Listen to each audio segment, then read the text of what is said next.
shot in 4K ultra high definition. Your number one source for local news. WRAL News. Coverage you can count on. Right now we have clear skies, but I'm going to be watching for some low cloud cover and fog to develop this morning, so stick with us and I'll show you where you could run into some of that this morning. Republican nominee for governor Mark Robinson is officially staying on the ballot. What happens now as calls for him to step down grow louder while the NC GOP doubles down on supporting him. And a salary bump for employees at Durham Public Schools. How much more they can expect to see when they get their paycheck each month. A lot to tell you about here on this Friday morning. We made it to the end of the week. Thanks for joining us. I'm Renee Chu. And I'm Chris Lovingood in for Jeff Hogan. We have a lot that we're covering this morning, obviously. But first, we have to get started with the weather forecast because we're swinging into the weekend and things are looking pretty comfortable. Isn't that right, Elizabeth? They are. You know, we're going to have a nice little taste of summer. Summer's hanging on real tight as we get to the first day of fall, which is officially on Sunday. This is a live look at downtown from our Jimmy V camera. It is a quiet start out there this morning. Our skies are mostly clear. Big, pretty moon out there. 67 is our temperature and 65 is the dew point. So that's low enough that it feels more comfortable, certainly, than it did yesterday. Not quite as humid and sticky out there. And it's even 59 in Roxborough. But most of us are in the mid to upper 60s this morning as you're heading out the door. Checking Futurecast. Again, we may see some low cloud cover and fog in a few places this morning, but it's not likely to be too widespread. We're going to have some sunshine as that sun comes up, peeking through. Should be a real pretty start this morning with some very pleasant conditions. Partly cloudy through the afternoon. And you remember how the sky looked yesterday? We had all those big cumulus clouds with some isolated thunderstorms that popped up. We'll see that. Again, our rain chances during the evening commute will be just about 30%. So not looking at a whole lot of rain for today. And then as we get into the weekend, we'll continue a small chance for storms. I'll show you what the timeline looks like coming up. This morning, Republican nominee for Governor Mark Robinson is officially staying on the ballot. The midnight deadline for him to drop out of the race passed after calls for him to step down. This all comes after a CNN report that says Robinson made disturbing comments on a porn site before he ran for political office. Robinson denies these allegations, calling them salacious tabloid lies. Today, the big question remains, what does this mean for the November election? WRAL's Kelsey Coffey is staying on top of the new developments. She joins us live from the governor's mansion with the potential impact this November. Kelsey. Renee, as of this morning, Mark Robinson's name will remain on your ballot despite the race here to the governor's mansion taking a major turn. CNN released a report yesterday that alleges Robinson made lewd and racist comments on a porn site, including saying he was a, quote, black Nazi. Robinson later appeared on CNN for an interview and denied the claims. The state GOP later released a statement. It appears they're still standing with him, but not all North Carolina Republicans are in support. Some are calling for him to back out of the race. NC State professor Stephen Green says a Robinson withdrawal could bring more supporters. I think Republicans to some degree have to look at what happened with Joe Biden stepping aside and Kamala Harris making this a much more presidential campaign and wishing they could do something similar in the North Carolina governor's campaign. We'll stay on top of this and keep you updated. Kelsey Coffey, WRAL News, live in Raleigh. Now, despite this CNN report about Robinson, the North Carolina Republican Party is standing behind him. The party issued a statement on X last night. It says in part, quote, Mark Robinson has categorically denied the allegations made by CNN, but that won't stop the left from trying to demonize him via personal attacks, end quote. The party also mentions it believes the election is about policy, and that is why they are confident the Republican Party will win in November. Republican Senator Tom Tillis reacted to the allegations by saying it was a tough day, but we must stay focused on the races we can win. If Harris takes NC, she takes the White House, and he says we can't let that happen. State Treasurer Dale Folwell also sought Republican nomination for governor. He's been a longtime critic of Robinson, and yesterday he shared his unease with Robinson's alleged comments. The Republican Party that I joined nearly 50 years ago was a party that was based on conservatism and common sense, and courtesy, humanity, humility, and ethics. And this reporting that's gone on today shows that he really has none of those. And so the WRAL NC Capitol team spoke with sources all day yesterday after learning about the report regarding Robinson. Once it was confirmed there were calls for Robinson to step down from some Republicans, we sent this push alert you're seeing on your screen. You can download the WRAL News app to be the first to know about breaking news. The first North Carolina ballots for the November election will be mailed out today. The State Board of Elections says all 100 counties will mail absentee ballots to military and overseas residents today. It's one day before the federal deadline. All other requests will be mailed on September 24th. The ballots were delayed nearly 2 weeks. That's because the state Supreme Court ruled Robert F. Kennedy Jr. must be removed from the ballot, so the ballots had to be reprinted. Former President Donald Trump will be back in North Carolina this weekend. He's scheduled for a rally in Wilmington tomorrow afternoon. Just days ago, in fact, his running mate, Senator J.D. Vance, visited Raleigh. Meanwhile, Vice President Kamala Harris continued her campaign last night in Michigan. She sat down with Oprah Winfrey for a live stream event called Unite for America.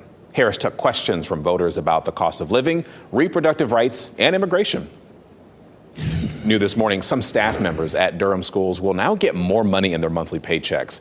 Just before 11:30 last night, the board voted unanimously to approve an additional $80 per month in the supplement for some employees. Now, this happened during a time when the district overhauled salary schedules for classified employees, and we expect to learn more from school leaders on the decision later this morning. Police are investigating a pro-Palestinian protest that left parts of UNC's campus looking like this. Demonstrators vandalized buildings and interrupted class. This was the first protest on UNC's campus since the one during commencement last school year. Yesterday, a Palestinian flag was raised on a UNC flagpole, the same action that led police to place barricades during a protest last school year. The university said nearly 150 protesters went into at least 9 different academic buildings, shouting and attempting to disrupt classes. We have to take this resilience and do things that, they're not convenient for everybody, just to get the university's attention. The protesters called on UNC to divest from companies with ties to Israel. UNC Chancellor Lee Roberts said in a statement, the university won't tolerate it and will pursue every avenue possible to hold people accountable. Students at East Garner Magnet Middle School were placed on a code red lockdown yesterday, and that was because of reports of a student with a gun. This happened just before 2 o'clock. A student reportedly told a teacher another student had a gun in their backpack. They searched the student's backpack and no weapon was found, and no one was hurt. A traffic alert for you this weekend if you're driving on I-440. The state DOT will demolish the old eastbound bridge over Hillsborough Street. Hillsborough Street at I-440 will be closed tonight at 9 until 5 a.m. on Monday. This all depends on the weather. Transportation leaders say to plan for detours and any traffic backups. The Jets dominated the Patriots in a 24-3 win last night. The game wrapped up just before 11:30.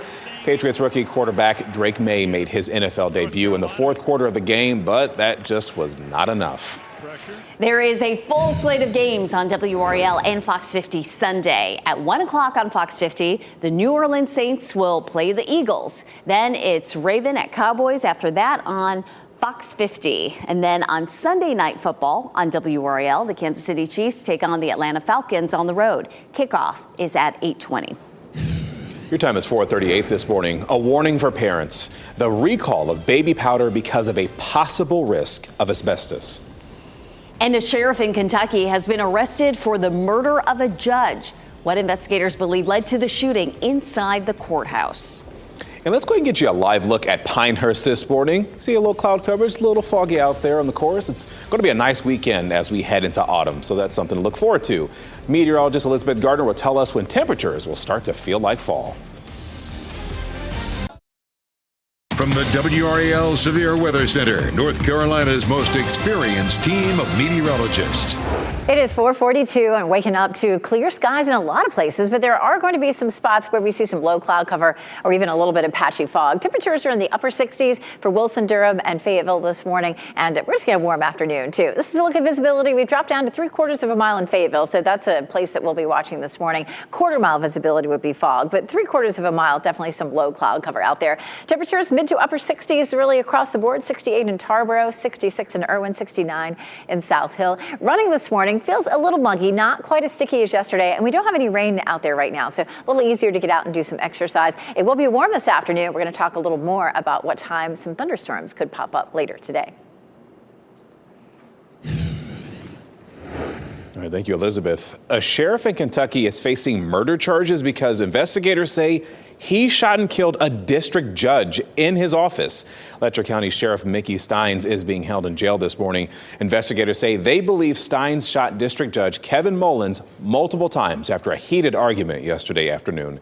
This happened in Whitesburg, Kentucky. It's close to the Virginia border. All schools in that area were placed on lockdown before Mullins turned himself in. Investigators say Steins is cooperating with their investigation.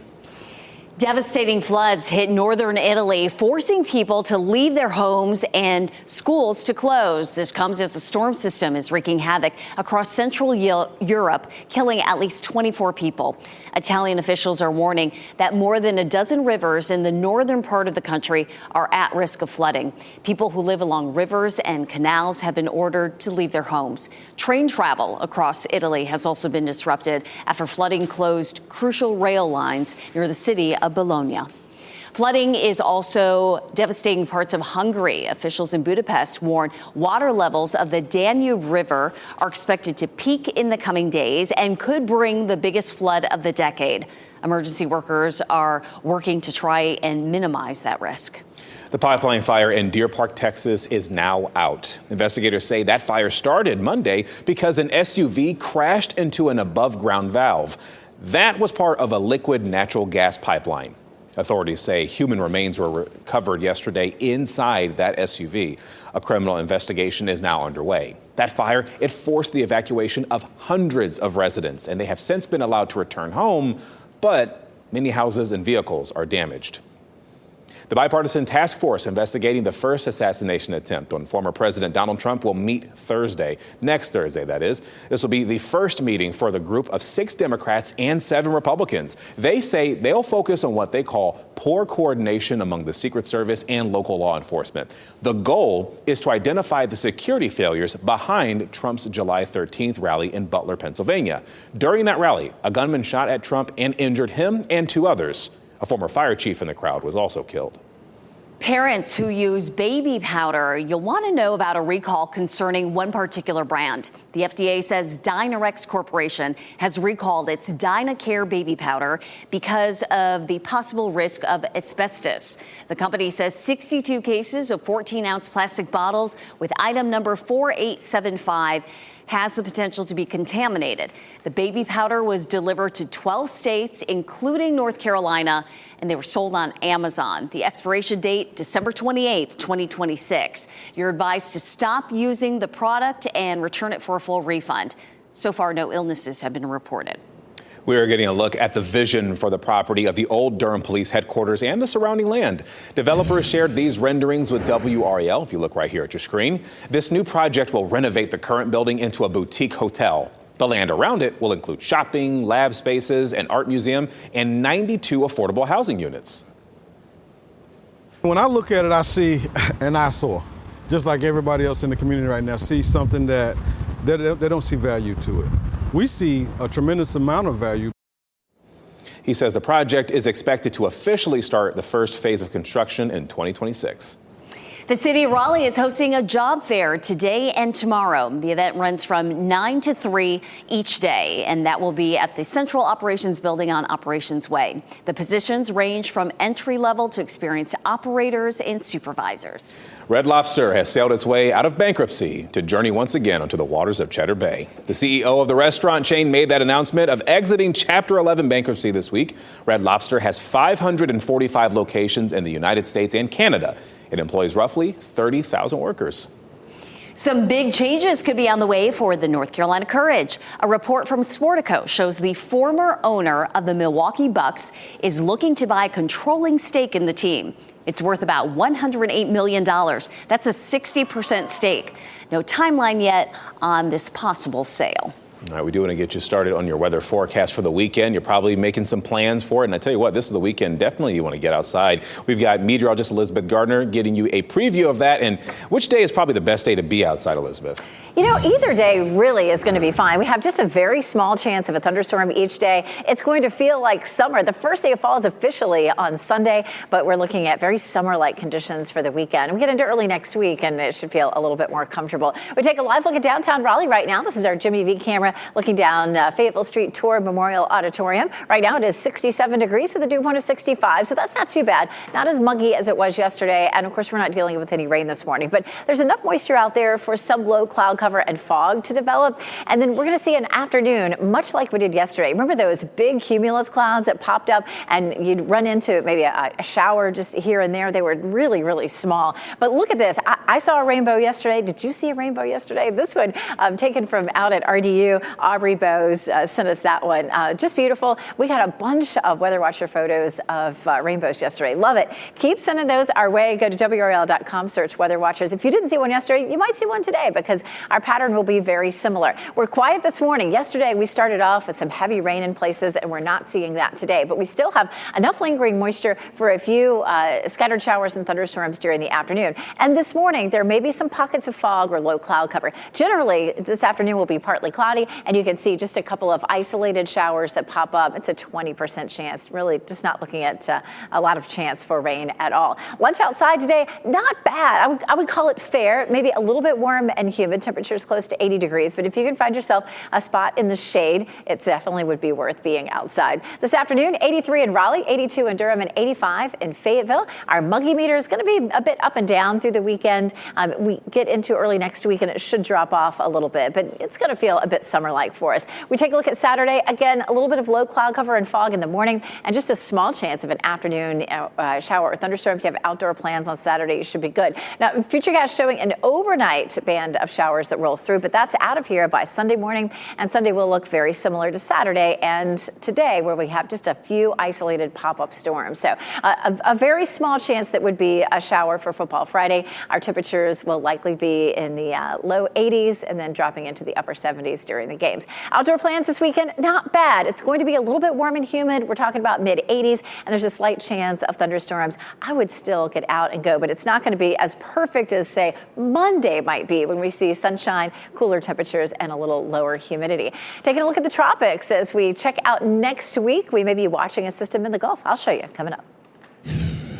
All right, happening now in the WRAL Live Center. Here's what we've got. We've just gotten reports from Northampton County Schools that schools will be delayed 1 hour as a result of fog. Elizabeth just mentioned something about that just a minute ago. But just so you know, because of the fog in that area, Northampton County Schools, they will be delayed at least 1 hour. We'll keep you posted if any other changes come about. Ken, thanks. LA Dodgers superstar Shohei Ohtani has made Major League Baseball history. We'll show you the moment he became the inaugural member of the 50-50 Club. Plus, when you can see music legend Stevie Wonder perform right here in North Carolina. Keep on lying. For your people, America, that's great. We're gonna. North Carolinians are already booking their holiday trips. That's according to a new survey by AAA. 25% of people living in North Carolina started planning their trips before August. Almost half of North Carolinians plan to book their holiday trip this month or in October. A small percentage will wait till November or December. To get the best prices and deals, AAA recommends booking your trip now. JetBlue is planning to set up airport lounges at 2 major airports next year. The airline says the first lounge will open at JFK Airport in New York. The second will be at Boston's Logan International Airport. Company management says the lounges will boost the value of JetBlue's TrueBlue loyalty program. This is part of a plan to increase premium perks. The lounges will be primarily reserved for holders of a new premium JetBlue credit card. Chatham County is holding its 74th annual fair this weekend. Families will be able to enjoy the rides, the live music and performances. And of course, there will be food vendors, dozens in fact. There will also be livestock shows, rodeos and more each day. General admission starts at $4 for children and $6 for adults.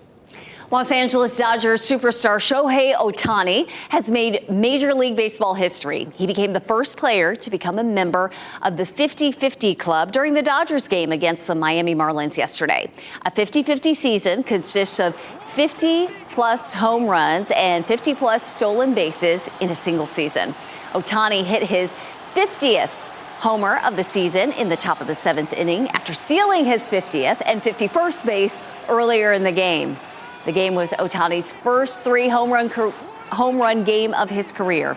Earlier this year, he also became the fastest player to record 40 home runs and 40 stolen bases in a single season. Looks like that deal for $68 million for him is paying off. Music legend Stevie Wonder is making a stop in North Carolina on a new 10-day tour. The 25-time Grammy winner will perform at Greensboro Coliseum next month. The October 17th show is part of his Sing Your Song As We Fix Our Nation's Broken Heart tour.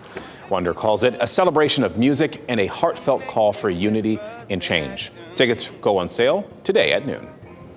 The main entrance at the Marbles Museum in Raleigh is now open. It is on Hargett Street in downtown. You'll be able to access the IMAX Theater there and the Bean Sprouts Cafe through a specific path. It comes as the Marbles Playway is under construction. It's getting ready to open next month. A pay raise is on the way for some Durham School employees. How much more they will see in their paychecks in the future.